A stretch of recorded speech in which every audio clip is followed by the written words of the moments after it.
umepata suluhu licha ya kuwa na malumbano ya kisiasa. Yaani mimi nafikiria umekaa hapo nawaza vitu vya maana, kumbe nawaza kuhusu wanasiasa. Watu ambao wanajali kuhusu matumbo yao tu, hawajali kabisa kuhusu nyoyo za watu zinavyoteseka huko nje.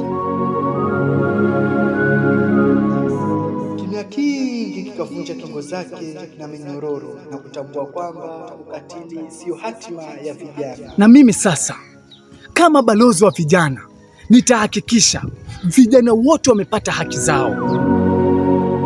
Leo hii vijana mtaani wamezinduka. Ama kweli mama hakukosea kukuita Zinduka. Naona jina la Zinduka limefuata mfumo. Zinduka.